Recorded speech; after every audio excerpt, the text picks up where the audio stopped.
तो देखिए ये आज हम विधेयक विधेयक 3 प्रकार के होते हैं। साधारण विधेयक, वित्त विधेयक अनुच्छेद 110 के तहत है और संशोधन विधेयक अनुच्छेद 368 के तहत है। अब ये तीनों विधेयक 3 प्रकार के विधेयक होते हैं। तो अब इसमें पहला क्या है, प्रस्तुतीकरण। साधारण विधेयक में किसी भी सदन में प्रस्तुतीकरण किया जा सकता है, चाहे राज्यसभा हो चाहे लोकसभा हो।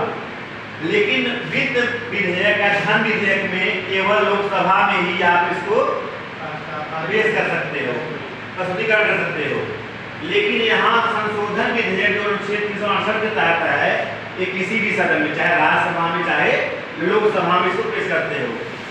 अब सदनों की शक्तियां, मतलब कि जो हमारे सदन है राज्यसभा लोकसभा, इनकी शक्तियां क्या है, साधारण विधेयक में समान है।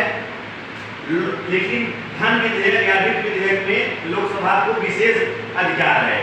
विशेष अधिकार मतलब होता है चाहे राज्यसभा उसको मतलब पारित करे चाहे न करे, 14 दिन में उसको वापस कर देना है।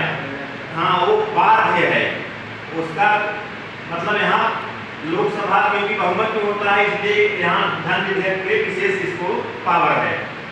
फिर इसके बाद इसमें क्या है, इसमें समान है। संशोधन विधेयक किसी भी सदन में ये इसमें शक्तियां क्या है, समान है। आगे बहुमत। साधारण विधेयक में बहुमत क्या है, साधारण बहुमत से पास हो जाएगा। ये भी वित्त धन विधेयक साधारण बहुमत से पास हो जाएगा। लेकिन ये विशेष संशोधन विधेयक विशेष बहुमत से पास होगा। आगे है राष्ट्रपति की अनुमति जरूरत है कि नहीं। साधारण विधेयक में इनकार कर सकता है, साधारण विधेयक में राष्ट्रपति इनकार कर सकता है। लेकिन वित्त विधेयक या धन विधेयक में बाध्य है, इसमें बाध्य है। किसमें, संशोधन विधेयक में। फिर है पुनर्विचार। साधारण विधेयक में भेज सकता है, पुनर्विचार के लिए भेज सकता है।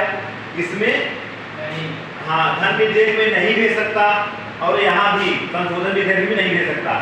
अंत में संयुक्त बैठक। तो साधारण विधेयक में संयुक्त बैठक हो सकती है, लेकिन हमारे धन विधेयक में नहीं होती और यहाँ संशोधन विधेयक में भी नहीं होता है। ठीक है, समझ में आ गया। अब इस डायग्राम को आप लोग बना लीजिए।